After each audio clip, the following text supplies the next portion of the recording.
Hello there. Hello and welcome in. Welcome to Adventures by D. This is the Obi-Wan Season 1 wrap-up. Talking about mostly parts 5 and 6, and then we'll cover the entire series as a whole after we're through with 5 and 6. So welcome in. This is Adventures by D. I'm Dave. This is my son, Dean. We also have my wife, Chris, and my daughter, Madison, who's involved with the channel. Dean and I have been doing every other week breakdowns of the Obi-Wan episodes. So tonight we're going to wrap it all up. If you enjoy Star Wars content, you're in the right place. Give us a thumbs up. If you're new, welcome in. Consider subscribing. And then feel free to leave a comment in your chat and let us know what you thought of Obi-Wan as we go through this part 5 and part 6 and then the season as a whole. But appreciate you joining tonight. It's Monday night, June 27th. And again, we're Adventures by D, family-friendly vloggers here in the Atlanta, Georgia metro area. And if you would, our latest video we just posted is a Elvis birthplace video. So Madison and I went to Tupelo. And if you're into the Elvis vibe and you've just seen the movie or getting ready to see it, check out the vlog. We cover everything at the birthplace, and there's some cool things to see there. So with that, let's get back to Star Wars and to Obi-Wan. So we're going to talk about part 5. Dean, tell us a little bit about part 5 as I bring up some of the visual aids. All right, so part 5 was a standout episode, I'd say, in the entire series. I think it might be the best if the fact of, like, if the finale was not a finale, part 5 would be the best. I feel like the finale might be the best episode, just comparing them. Just to start off here, my initial thoughts.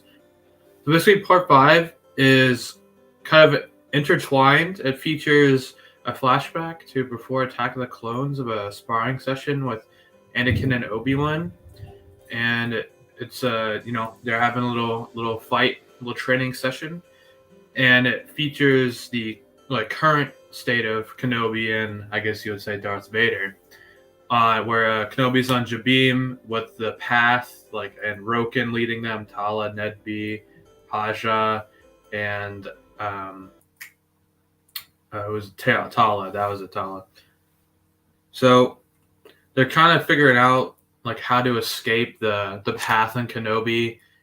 Last episode we saw that Leia's Lola droid was actually bugged by the third sister, so the Empire was able to track them to Jabim at their hideout, and trying to come up with a bit of a quick plan to dash out of there, if you will. I will say before you go further, Dean, it is nice to see the flashback and actually seeing Hayden Christensen there, and very, very prequel-esque here. It's nice to see some additional content that looks like it's pulled directly from the prequels. So, I knew he was in it via Darth Vader, although anybody could be in the suit, and we know he doesn't do the voice. So it was nice to see kind of a fighting, kind of a montage is the right word, but nice to see him back and looking like he did in the prequels. Yeah, that's right. They used a little dash of de-aging technology, but obviously it's definitely the real him. They just fixed up his face a little to look more like he did in Attack of the Clones, so wasn't as off-putting. But I also agree it's nice to see, and something that we expected but weren't sure was coming, so it was just nice to see it. So Empire shows up on Jabim. The path is still needs a little bit of time to figure out how to escape. Lola sabotaged the hangar bay doors.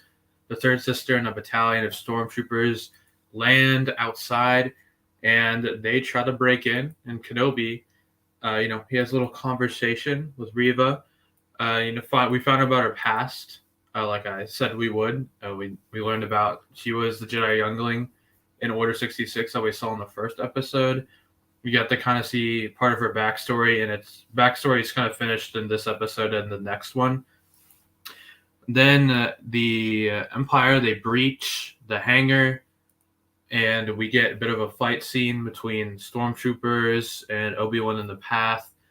And fortunately, Nedby and Tala bite the dust. They go out with a bang. And Obi-Wan kind of, I would say, gives himself up to the third sister, but he manages to negotiate with her and kind of convinces her to take on Darth Vader and to use him as the bait. So Darth Vader, he comes down And he's not too happy with Kenobi because, he escapes from his custody. He gets on the ship, Darth Vader tries to pull down the ship, but got a little bit of a fake out there. And, so Reva sneak attacks Darth Vader. Is that a thermal detonator? Yes, it's a thermal detonator. Yes. Yeah, so Reva sneak attacks Darth Vader after the path and all the survivors get away. And Vader saw it coming, and they have a bit of a duel. And it ends with Reva getting stabbed and her Inquisitor status revoked. And it's revealed to us that the Grand Inquisitor has been alive, as I said, and I'm pretty sure everyone knew. So, Reva's just kind of left for dead after being stabbed on the floor. And she sees the hollow emitter with Bail's message for Obi-Wan kind of broken, but she was able to make out some information. And so she heads to Tatooine as the episode ends, and Obi-Wan realizes this. Yes, I would say part 5 was a very good part. I think overall part 5 and 6, they were both good. And we're going to get to part 6 in a second. But part 5 had a lot of action. We saw a little Vader, a little of the third sister, some good action with the what's the character with the thermal detonator? Tala, thank you. I get Tala and the third sister mixed up, but saw some good action there, and some really good interaction from Obi-Wan and then the folks he was protecting. That's right. So I'll do a little bit of a breakdown of things in the episode I noticed. So first of all, the flashback is before Attack of the Clones. We know this because Anakin still has his hand. So I saw some people who are confused about when it took place. So it's before Attack of the Clones. Next, the actual dueling is in the same location as the first flashback we see of Order 66. It's just set at a different time of day, kind of indicates a different tone of what's going to be going on there. Next, we see Reva get donned as Grand Inquisitor, and she gets a little pin, which I thought was pretty funny, as that's how they indicate the Grand Inquisitor rank, is they have a pin to wear. We see Reva kneel down before Vader. When this is happening, is the second one. Sorry. This way. Yeah, there we go. So yeah, and we see Reva kind of hesitate to kneel down before Vader because it's like framed the same way as you saw Anakin during Order 66, and it kind of gives you a little flashback. We don't see it until the end of the episode, but you kind of get a little forewarning there. And then in the episode, there's actually this droid that you might have noticed. It's a kind of like, it has an green R2 unit head with kind of like a wider base. It's actually a droid that was submitted by a fan. They had a contest for like droid concepts before The Rise of Skywalker came out. And the winner was this green-headed, astromech-headed, wide-based droid. And it was promised that it would show up in some kind of live-action Star Wars project, but it just now showed up like 3 years later. But, I guess at least it got into something, but I thought that was pretty interesting. And very interesting. It's nice those fans, it's nice that they took that fan idea and actually put it in a show. Yeah. See the creative lightsabers and the path, kind of Jedi casting away their weapons, because, basically carrying a lightsaber as a Jedi is pretty much a death sentence during this era, so them casting them away kind of gives them, I guess, a new chance at life and leaving behind their Jedi ways. We get the Reva development. Like I said before, a lot of people were not happy with Reva and her lack of character, and we kind of got a lot from her in this episode and the next one. I just kind of wish it came a little sooner, but it was still good. We have Ned B uses a E5 blaster, which is actually the blaster that the battle droids used in the Clone Wars. Roger. Exactly. I just thought it was interesting to give him that specific one, as in this current situation, he is a battle droid, you could say. And the sparring session that between Anakin and Obi-Wan is intertwined throughout the episode, and it kind of has thematic parallels through what Obi-Wan tells Anakin. And it's kind of like a memory shared by Anakin and Vader, and throughout the episode, and they're both kind of seeing it. and kind of using lessons that they learned from that session in the episode. Things like patience, like perception of power, maybe stuff like that. It's kind of like nice to see these themes intertwined from previous lessons learned.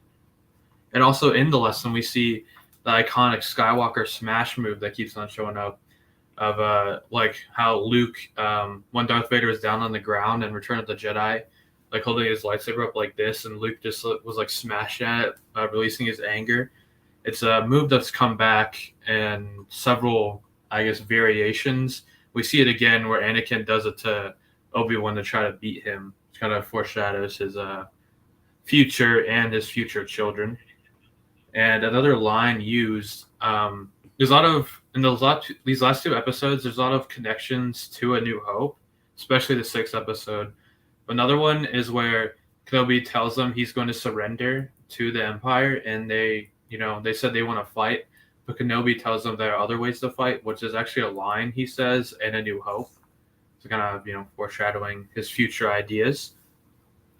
The Lola, she is bugged by Reva, and it's revealed in this episode that Reva put a restraining bolt on her, which is another reoccurring device in Star Wars. We've seen in A New Hope. It's pretty much showed up in everything, but, that's another continuity thing. Vader, he pulls down the fake out transport when the path of leaving the hangar using the Force, and this is another move, just like the Skywalker smash that's come back with the ship first Force pull, and it started out as Star Killer pulling down a Star Destroyer in the Force Unleashed games, which is like a very iconic moment in them. But more recently, it's been appearing like Rey in The Rise of Skywalker pulling down the First Order transport with Chewbacca in it, and Ahsoka does it with Maul in the Clone Wars as well. So another reoccurring move in Star Wars. I didn't know the Force was strong enough to stop an entire ship, especially a large one. You can only stop it for so long. You're basically fighting the engines, which Vader was doing with that ship. He ended up succeeding, but kind of depleted of power, so he couldn't do it a second time. Okay. But yeah, next we have so we can have a theme of people needing to prove themselves, especially Darth Vader and Reva, and sort of Obi-Wan as well. It's a lesson that's like very present in the sparring session flashbacks, but it's a lesson that several people learn in this episode. Like Anakin versus Obi-Wan, Darth Vader basically like storms in to try to stop Obi-Wan from escaping, and he gets faked out by the second ship. And if he just waited, he would have noticed that there was a second ship, or he just walked a little farther. Kind of a theme of patience, and Darth Vader just being a little too hasty. And obviously Reva as well, her trying to sneak attack Darth Vader and like kill him, another way to try to prove herself, but she ultimately ends up failing, and Obi-Wan kind of learns that he really doesn't have anything to prove, and he gets to escape. Next thing I noticed when I was looking at the credits, the episode 5 and 6 of Kenobi are actually written or co-written by the writer for WALL-E. And I saw someone point this out, but in this episode, basically the writer from WALL-E, he's written some other movies as well, but WALL-E's my favorite movie, so that's why I pulled that one up. Yes, WALL-E's a favorite of ours. Love WALL-E. Yeah, so basically there's a kind of narrative. WALL-E. Exactly. Sorry, I had to do it once. He has like a narrative tactic where he kind of makes the character, like a main character in the story, learn a lesson, and then they don't just get to learn it, they have to apply it to prove themselves, which is exactly what Vader does in this episode. Where in the sparring flashback, Anakin, he's trying to prove himself, and he gets caught off guard by Obi-Wan. And in the current time, we see Reva trying to do that to Vader, and he kind of notices that and is able to win the battle through learning this lesson we see. Hey, Tom or No, Joanna, Vacation Nerd Podcasts and more. Make sure and check them out. Chris was on their stream a couple days ago, so check out Tom and Joanna's channel. They're on our channel list, and we enjoy their channel and their podcast too. So make sure you go check out the Vacationeers. You can find their channel on YouTube or on one of our favorite channel lists on our homepage too. So welcome in, Tom. Thank you for joining. We're going to let Dean take a breath here. We are going over part 5 of Obi-Wan. Dean's broken it down for us, both from a summary and individually. Give us a like if you're enjoying the Star Wars content. If you're new here or on Team Replay, you don't know who we are, but you're enjoying the content, consider subscribing. We go to a ton of theme parks all over the U.S., especially the Southeast. We do a lot of Buc-ee's, Stuckey's, Six Flags, Wild Adventures, and then a lot of local Atlanta stuff too. We have a special July 4th fireworks show coming up. Stay tuned. We're going to go, and we should have it up very shortly, maybe even before July 4th. So stay tuned for that. Keep your notifications on so you know when we post a new video. Thank you, Tom. Yeah, I enjoyed it too. We're going to get through episode 6. I'm dying to talk about as a whole. I think there's some real interesting comparisons between this and some of the other Star Wars series, but I'm going to try to hold up. All right, Dean. Hold on a second. I'm going to finish episode 5 real quick. You go right ahead. All right, so we see Reva and Darth Vader. They have a duel, and Darth Vader basically does not use his lightsaber at all. In fact, he never uses his own lightsaber. There's another parallel between him and the Emperor. But the Emperor is pretty notorious to not use his lightsaber and only use the Force, which is kind of like a show of strength and just kind of disregarding an opponent to not even use your own blade. We have Reva gets impaled in the exact same spot as well in the flashback and the present time, where Vader stabs her both times in like the side of her stomach, which probably explains how she lives. And Vader knew about Reva the whole time, which I'm not sure. I haven't rewatched the series yet, but I bet there's probably some telltale signs of how he knew this whole time. But she thought it was actually a secret that she saw him in Order 66. And the last thing is another kind of continuity thing in Star Wars about revenge on the dark side and their survivability capabilities, where their dark side users get impaled and sliced pretty often, and the thing that kind of keeps them intact is revenge and hatred, just like Yoda said, anger, suffering, hate. And another one is revenge, keeps them alive, like how Darth Maul got cut in half, fell down giant shafts, but he lived, and that's because of his need for vengeance from Kenobi. And Reva kind of has the same thing here, where her need for vengeance for Kenobi keeps her alive by being stabbed. And the Grand Inquisitor also has this vengeance, which is how he survived during his stabbing in episode 2, is his need to get revenge on Reva. He can't just go out with being chumped by like a lesser opponent, I guess. But that's all I got for episode 5. So what happened in episode 5 that you correctly predicted in our previous Obi-Wan reactions? I know one was Reva's backstory. We saw that. And what was the other one? At least another one. I had the flashback. Yes, the flashback. And there's some other things talking about. Let's move on to. So that was part 5. Yeah. So more fresh in my memory is part 6. It just came out last Wednesday, and it ended season 1. So let's talk a little bit about part 16. All right. So part 6. So start with Reva. We see her arrive on Tatooine. She's not looking too great, but she's trying to find Luke. But she met Owen before on Tatooine, so she kind of has to go off from there. And the Empire is currently chasing the Path's transport. Darth Vader on the Devastator, Obi-Wan on the transport. They're trying to escape again, but they need some more time. So Obi-Wan is willing to, I guess, quote unquote, sacrifice himself to save them. And they go down. I guess Vader and Obi-Wan go down to a side moon they see, and they have a pretty big duel there. And along with that, Reva is trying to kill Luke at Uncle Owen's farm. They're also having a bit of a fight.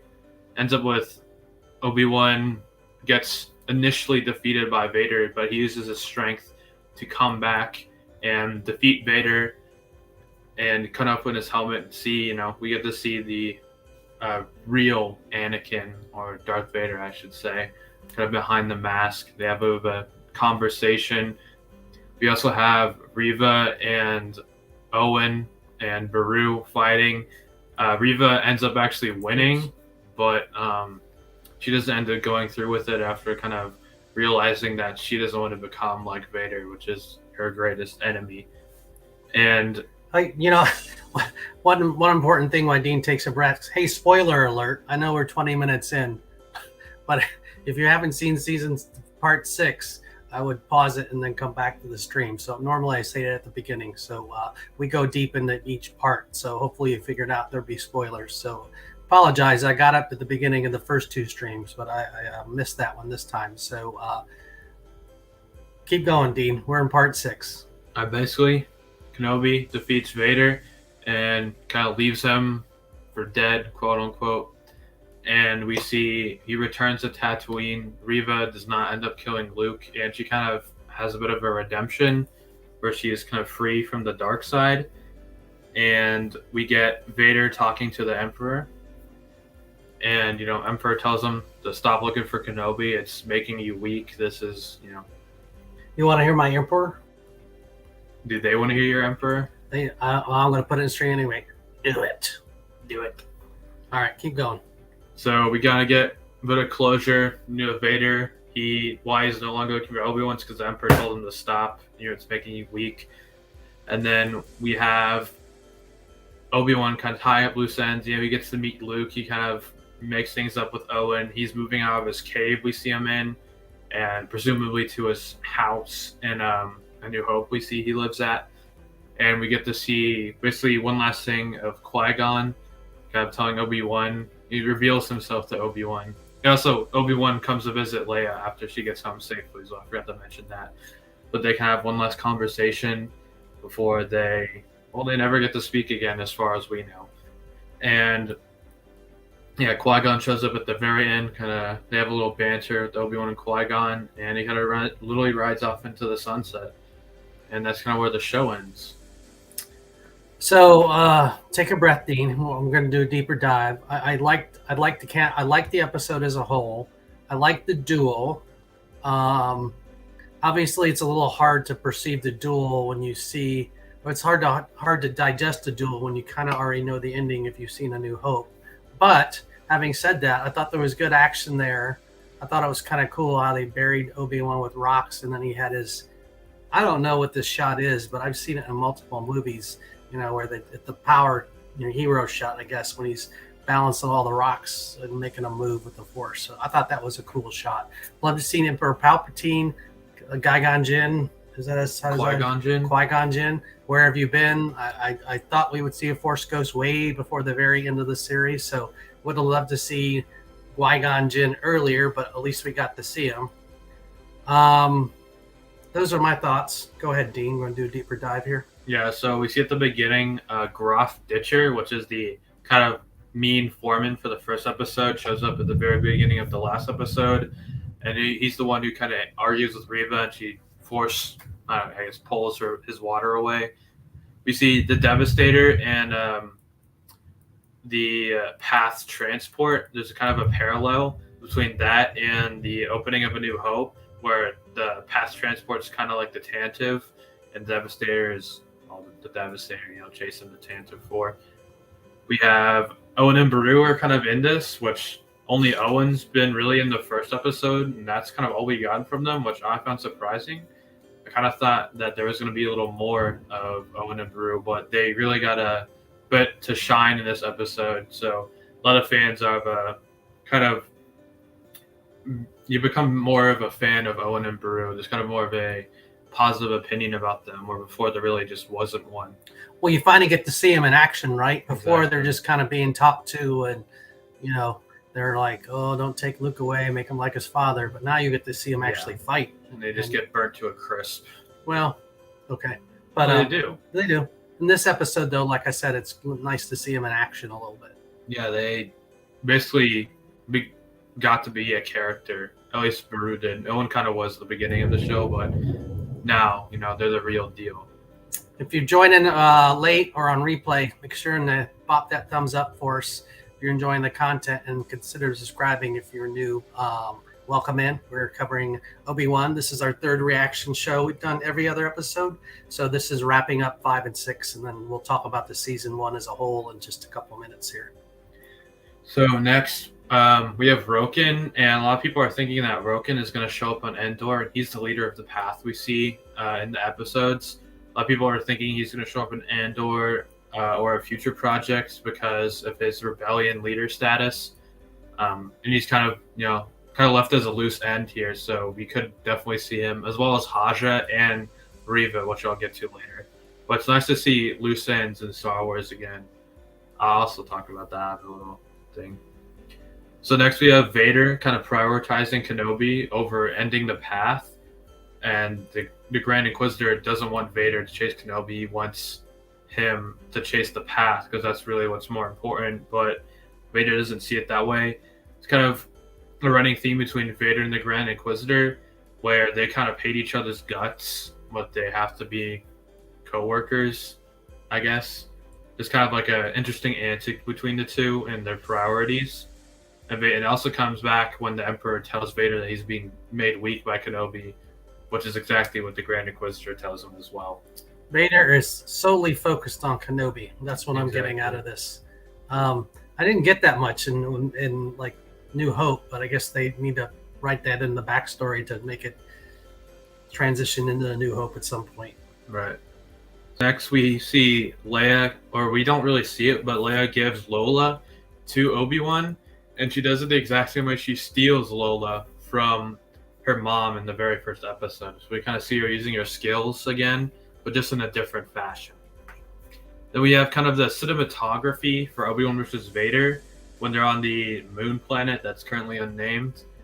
It's kind of Obi-Wan has a bunch of rock formations behind him, and Darth Vader only has a shuttle and kind of the crescent moon behind him in the fight. And it's kind of an interesting way to portray them. You kind of interpret it as you want. Maybe Obi-Wan has more going into the fight than Vader does. Maybe it's like the Jedi are backing Obi-Wan up in spirit, while Vader has no support. It's sorry. Some of those, I know some of those shots are dark, so apologize for that on some of the slides.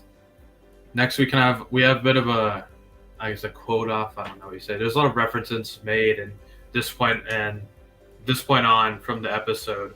A lot of references to past Star Wars projects. We have "I will do what I must." Exactly what Obi-Wan says to Anakin, and they're doing Mustafar. He tells him again, and we see Obi-Wan take his classic fighting pose as we've seen in the Clone Wars and Revenge of the Sith. It's just really nice to see that back. Nobody got a bad feeling about this in any of the episodes so far. Exactly. I think they did actually say that. But they did? I'm pretty sure they did. All right. Then we have Vader saying, "Then you will die," which is very similar to his response to Obi-Wan saying, I will do what I must," which is, "Then you will try." So, it kind of changes his perspective, shows how Anakin has turned into Vader. And it also is directly from the season finale of Rebels Season 2, where this Obi-Wan and Vader duel is heavily inspired by the last episode of Rebels Season 2, where Ahsoka and Vader have a duel where a lot of similar things happen between them. I'm going to show some of the comparisons, but the "Then you will die" is a line from the show that is brought into this show. We see Owen and Riva, kind of cuts back between Owen and Riva and Obi-Wan and Vader fighting each other, and Owen kind of hits Riva with this pole, which is actually the exact same one from the trash compactor and the one that recently showed up in Book of Boba Fett. It's kind of hard to tell, but you can see it a little faintly because it's kind of dark. I didn't realize that when I watched the episode. Yeah, it's certainly a favorite prop of theirs. I know Filoni and Favreau, I know they're fond of bringing back little ahas from the movies and sticking in them, and you really have to pay attention. I know Deborah Chow directed these episodes, but little Easter eggs, if you will, if you're paying attention like Dean is. So we have Owen, we kind of see Riva defeat him and he gets knocked down. We see him hurt his knee, which kind of carries on to later in the episode where we see him limping, and it kind of goes all the way to A New Hope where he kind of walks strangely, which I'm going to assume this kind of explains why he walks with like a little bit of a limp. We have so Ahsoka versus Vader. A lot of very similar things happen, specifically the helmet slice, where in both instances, Vader's opponent gets the upper hand on them, and his helmet gets sliced, and you can see half of his face. Obi-Wan gets to see the right half, while Ahsoka actually sees the left half, and then Luke Skywalker ends up being able to see the full face. Let's see if we can make this full screen a little bit. There you go. Yeah, and then you can see it a little bit. Yeah, they have kind of a conversation with each other. Obi-Wan's kind of reason with Anakin, but Anakin is no longer there. It's only Vader.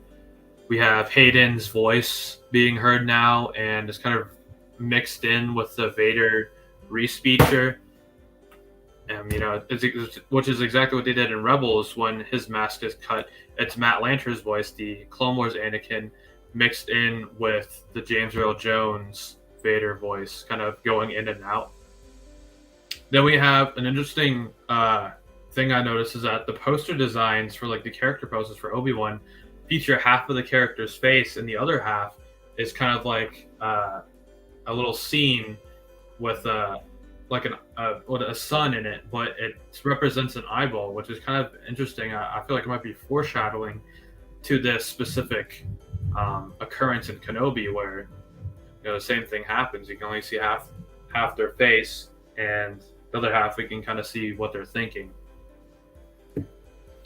And then we have the lights on Kenobi's and Vader's faces are they kind of change throughout the scene where they're talking to each other. It starts off as blue when we kind of hear more of Anakin and Obi-Wan trying to talk with Anakin. And as soon as Vader tells Obi-Wan that Anakin is dead, it changes to red, which kind of shows his turn from the light to the dark there. Then we have another line reference to A New Hope, where Obi-Wan tells Luke that, or I guess this is Empire Strikes Back, but he tells them that Vader killed the Jedi. I'm gonna mix up. Don't worry, it's the original trilogy. How about that? There you go. But Obi-Wan tells Luke that Vader killed Anakin. Obviously, they're technically the same person, and he says that was Vader killed Anakin was the truth from a certain point of view, and that's because literally in the series we see Vader tell Obi-Wan that Vader killed Anakin himself. I believe that was Empire Strikes Back. It's Return of Jedi, Empire Strikes Back. I don't remember which one. I thought it was good that at the very end, to where they kind of left it before he saw Qui-Gon Jinn. I thought it was nice how he actually got to meet Luke and did his trademark "Hello there" line. Yes, exactly. Yeah, that was a good scene. We have another thing where Obi-Wan's talking to Vader. Yeah, sorry, I'm not done yet. I'm almost done. It's okay. We have a thing where Obi-Wan is talking to Vader during the conversation. When Vader says a certain line, Obi-Wan says, "Then my friend is truly dead," which is actually what Luke says in Return of the Jedi. He says, "Then my father is truly dead," when he hears Vader talk in a certain way. And Obi-Wan also refers, at the end of their duel, Obi-Wan refers to Darth Vader as Darth, which is exactly how he refers to him in A New Hope as Darth, which is kind of weird because most people call him Vader, but it kind of shows how Obi-Wan develops the habit of calling him Darth. We have Vader scream Obi-Wan, which is very reminiscent of how Maul screamed Obi-Wan in Rebels, which is kind of iconic voice line now from Sam Witwer of him just screaming Kenobi. And then we have, I got lost here. We have why Reva didn't kill Luke. A lot of people are confused, but you gotta see that she's broken away from the chains of Vader, because a lot of the dark side users, or all of them, their lives are ruled by fear. And now that she's kind of gone over a fear of Darth Vader after he tried to kill her, but he failed, she's kind of free from that shackle, which is why she doesn't go through with killing Lucas, because she doesn't have to fear that anymore, or at least to that degree. So where do you think they left her character, Reva? Or where do you think her character story is going? Assuming there is going to be a season 2, I don't think I've seen official confirmation. There isn't. If there's a season 2, what do you think we'll see from her storyline? Well, I think either she's going to join the Path, or she's going to become kind of like, I don't know about a Jedi, but like a gray Jedi, even though it's not sort of a thing. A Force user that's like in the middle. I feel like what kind of like Ahsoka is post Clone Wars, like a gray Jedi. And I saw like a cool theory how Quinlan Voss was actually mentioned in the series, which so we know he's alive and that he's still like affiliated with the Jedi. So a lot of people were thinking maybe that he takes her as his apprentice, and he's dealt with dark side users before, and so maybe maybe this could be a little area of expertise for him, a trader. And they mentioned Quentin Voss when they were in the Quinlan Voss in Quinlan episode Voss 3. in the episode. Yeah, they had him some writing in the Jedi where they held the Jedi's episode 3. So with that, what do you think of Dean about? Sorry, are you through your notes for part 6? I'm almost done. All so right. we Emperor comes back. Do we have a shot of him? Never mind.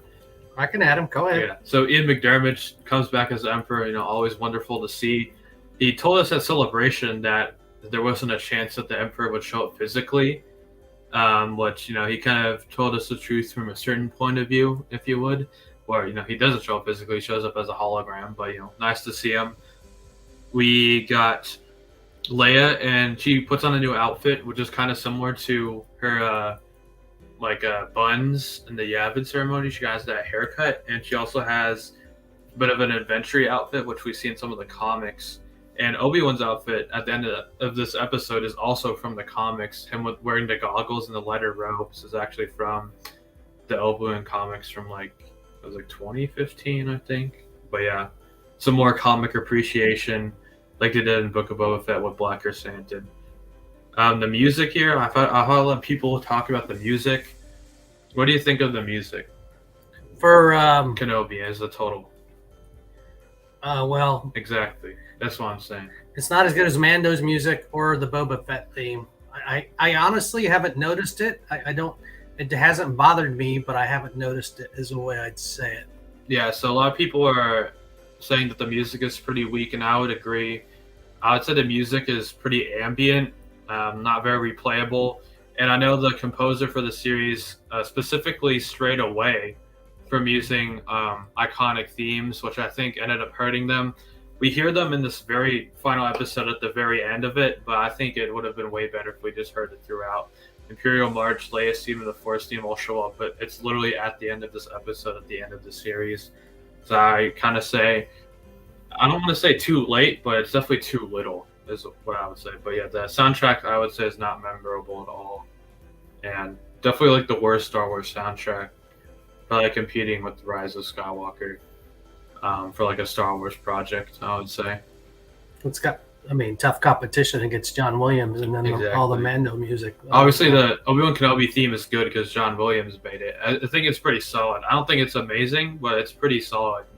Obviously, the best part of the whole soundtrack, but yeah, no, Ludwig Göransson definitely is the definitive composer nowadays because John Williams is supposed to super definitely be retiring now, according to him. But we'll see how that goes out. What's he thinking? He's only 90 years old. Yeah. He can keep working. So, Dean, when I think about the series as a whole, I have my ideas, but I'm going to compare it to Boba Fett and Mando, mainly because those are the two most recent Star Wars Disney Plus series. In fact, yeah. I think those are the only two live action, are they not? This is the third one, correct? Yeah. So how would you compare it looking versus Boba Fett and Mando? Obviously, it's not better than Mando. And I think you'd probably be out of your mind if you thought it was better than Mando. I think it's very similar. I guess we should say the Mandalorian for those that aren't as familiar with Star Wars as we are. They'll figure it out. Yeah.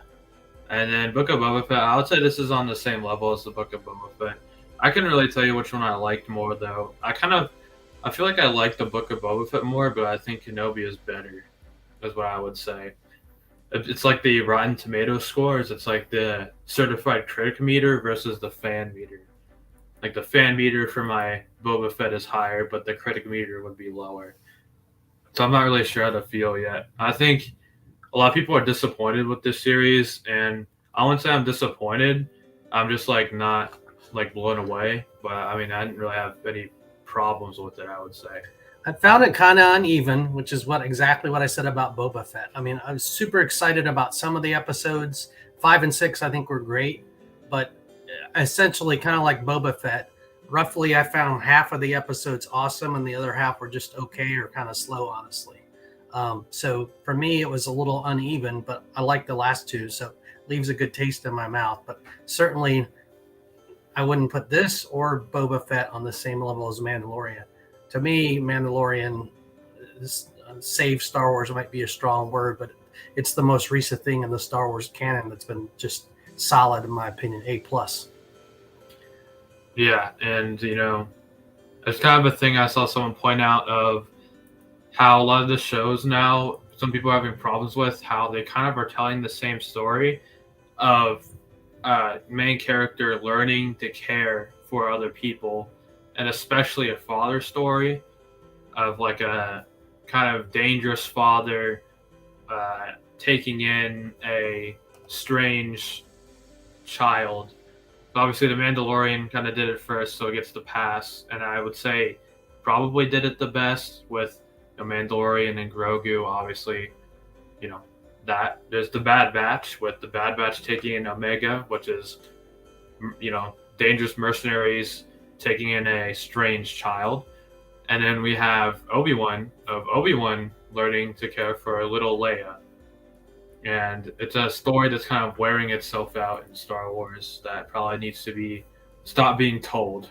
Well, you think the series is hampered because they have to stay in like the storyline to lead up to A New Hope? Well, obviously, I mean, that's kind of just how all Star Wars works. All of it's hampered because of the existence of other media, so they can only be constrained to do so much.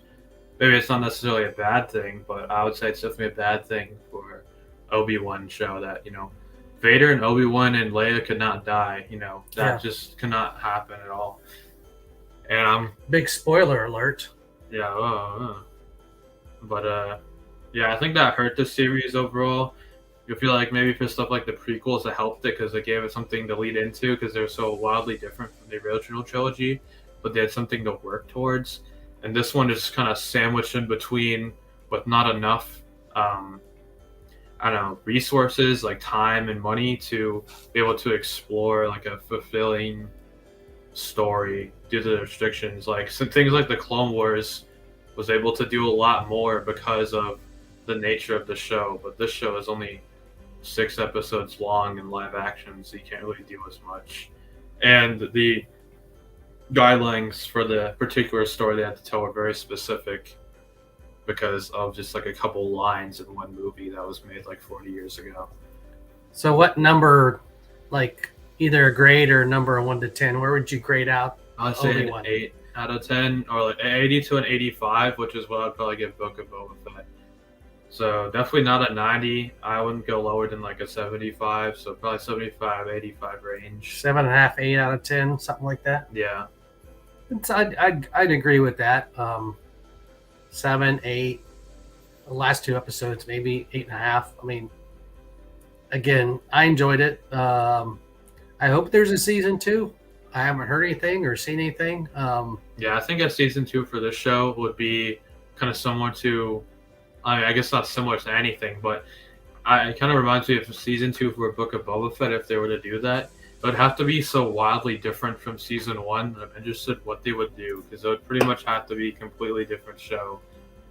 And, it'd have to follow a completely different story, because The Mandalorian, we kind of see him kind of become a full-fledged solo independent guy, and he learns to care for Grogu, but we kind of finish the solo independent line in season 1 and then move on with the Grogu in season 2, which kind of makes it more coherent. But I feel like for these shows, they'd have to be different, because you can have Vader can't really do anything to Kenobi now, especially with the end of the last episode.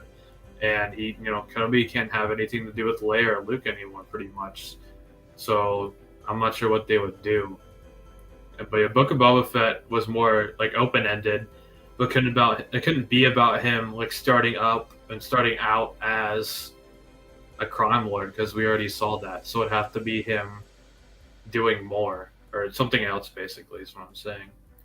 So if you're watching, don't forget to smash the thumbs up, subscribe if you're new, And why don't you leave a comment and let us know what you thought about Boba Fett,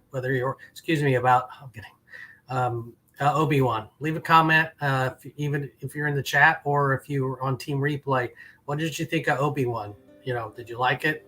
How would you grade it out? Better than Boba? Better than Mandalorian? Let us know in your comment section. Dean, anything else? Upcoming Star Wars project. Yeah, let's talk about what else is coming up on Disney Plus or other places for Star Wars. So this year there's gonna be 3 more Star Wars mainline Star Wars projects. There's gonna be Andor on August 31st. There's gonna be the Bad Batch season 2 on September 18th, sometime September, and then Tales of the Jedi is also supposed to be fall 2022. So we're getting those 3, 2 animated TV shows, 1 longer Bad Batch, 1 shorter Tales of the Jedi, and then live action Andor. I'm really excited for all of those. I'm probably more excited for any of those shows than I was for Kenobi, to be honest. I'm the most excited for Bad Batch season 2 because of the track record of Star Wars shows getting better in the second season. I think that has to happen in Bad Batch season 2 just by the trailer. I think the trailer was amazing. And now Andor, for folks that aren't familiar with some of the Star Wars characters, what is that going to be about? Cassian Andor from Rogue One. I've also seen, that trailer also looked amazing. I bet it's going to be tied with The Last Jedi for like the best cinematography for a Star Wars project, because like a lot of shots in the trailer looked amazing. And a lot of people there's not a lot of hype for it, like above ground in Star Wars, but like in like the main part of the Star Wars community, like people are getting really excited for Andor. Like people are getting very excited, but like not like massive groups of people were like maybe for Kenobi or the Mandalorian. Rogue One doesn't get its due when you talk about all the Star Wars movies, I don't think. I think now. I really enjoyed it, and I think it's one of the better Star Wars movies, easily in the top half. I don't know what rank I'd give it. I wouldn't put it over the A New Hope, certainly, but it's better than a lot of the prequels and or the last couple movies. But yeah, we really enjoy Rogue One. I'm interested to see Andor's backstory, so I'm looking forward to that. Yeah, now Rogue One being one of the best Star Wars movies is actually pretty common now. Okay. Kind of like how people like the prequels. It's like people say it all the time. I've heard Rogue One is overrated more times than I've heard people talk about the original trilogy nowadays. It's becoming I don't know. It's a new theme I'm seeing. Like the prequels are underrated. Like that's kind of died down because people have told people to shut up about it. But yeah, we have Andor. A lot of people are excited for. I'm interested to see what they're gonna do with that. More beginning of the rebellion story. Cassian Andor. A lot of new characters we're gonna see. Development for Mon Mothma. That's cool. And Bad Batch, Commander Cody, probably the single character I'm most excited for upcoming. Hey, Dean, the Turkey Lakester, welcome in. Oh, welcome in. Yeah, we enjoy Dean and Dean's channel, so make sure you check out the Turkey Lakester. Thanks for joining, Dean. We are talking about future Star Wars projects. Future Star Wars projects. So you have to rewind the stream back. We've talked about Obi-Wan. Now we're talking about what's coming up, and we talked about Andor, Bad Batch season 2. Yeah. And what was the third one, Dean? Tales of the Jedi, which I think might be a little bit of a interesting project. It's going to be an interesting project just because it covers a wider range of Star Wars, and it goes somewhere where no television or movie has ever gone before, which is before The Phantom Menace, which I'm really interested to see. I thought it was interesting that that's where they're deciding to go with this show. Something that I thought maybe they were going to wait to do for like the High Republic, whenever that phase of the High Republic plan rolls around. Looks like they're going to kind of roll out a little bit sooner than that with Tales of the Jedi with a not young but a younger Count Dooku, but when he was a Jedi, and then also it's Count Dooku and Ahsoka basically. 3 episodes about Ahsoka, 3 episodes about Dooku, and they're all in different time periods. And also there's obviously going to be a lot of I don't know if you call them cameos, but appearances in that show, just kind of based on the nature of it. But yeah, I'd say thing I'm single most excited for is Commander Cody and Bad Batch season 2, and then like the new project coming up I'm most excited for is Bad Batch Season 2. So what would you say your favorite upcoming project or most anticipated upcoming project of the next 3? I would say Andor. And of course, I'm really looking forward to the next Mandalorian season. When is that coming? If they said? Yeah, and that's coming February of next year. So not quite at the end of this year, but February next year. Yeah, I agree, Dean. We're looking forward to Mando season 3. What about Ahsoka? When is she coming? Did you mention Next that? year. Next year? Okay. Yeah, I think it's great. Now there's so many live action on Disney Plus, I can't keep track of them all. But I hope they stagger them so we have them more consistently.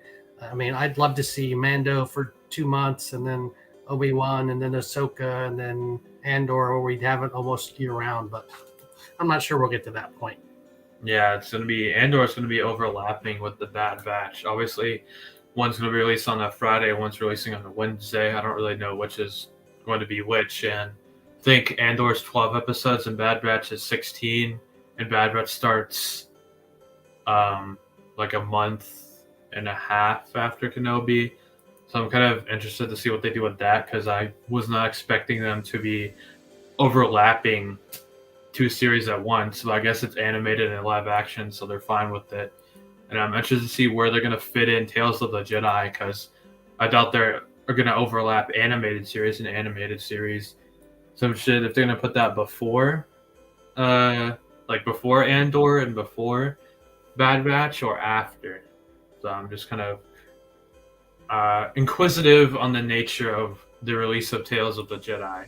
It's just basically Clone Wars Junior. But it's not really Junior. Yeah, I think the Bad Batch is going to be fun too, Dean. I'm going to wrap it up here. Just check out our channel as you get a chance. The recent videos we put up. Again, we're Adventures by D. If you're on the replay and don't know who we are family-friendly vloggers in the Atlanta, Georgia area. Madison, my daughter, and I went over to Tupelo to see Elvis's birthplace. So if you're all geeked up on the new movie, make sure and check out Tupelo. A lot of people just go to Graceland, but there's still a decent amount to see in Tupelo as well. Put up a couple Six Flags video. Our local park here, Six Flags over Georgia, just turned 55, and Madison and I went out for all the festivities. And then Madison and I also went to Whitewater, which is a very large water park that Six Flags runs here in Marietta, Georgia. So those are a lot of the recent things. We've also done a lot of Universal content. We went to Universal. I know, Dean, that's one of your favorite parks. That's right. We went there around Memorial Day, and we added a lot to our Universal playlist. So if you're going to Universal and you've never stayed there, we're starting to make a dent in the hotels. We've done a Cabana Bay, Royal Pacific, and Hard Rock videos. So check those out. I think upcoming things in the editing bay, I will say, are I went to Savoy Auto Museum. So really nice local auto museum with a bunch of cool race cars and Ferraris and Lamborghinis. And I'm going to put that out. And then Madison and I recently went to a newer theme park and water park. So I'll save that one as a surprise. That's in the editing bay. And then we've got some July 4th plans, which are going to keep us a surprise, but really a huge fireworks show coming up that we're going to vlog and put up on the channel too, hopefully before July 4th. So those are the plans. I want to thank everybody for stopping in. I know it's a busy night for streamers and for vloggers. So thank you all for joining. We appreciate everybody that watches the channel. Thank you so much, and that subscribes, and hit that thumbs up on your way out, and leave us a comment on what you thought about Obi-Wan. But with that, stay tuned for more adventures. Dean, any final comments? No, I'm just looking forward to upcoming Star Wars, but now I'll have to wait. That's right. Wait a little bit till Andor comes out. So, Dean, what do we want to say until the next adventure? May the adventures be with you. Thanks for joining, everybody. Really appreciate it. Have a great evening. Thank you for watching. Make sure to like, subscribe, and ringing a bell, so you'll be notified of our next upload. And as always, may the adventures be with you.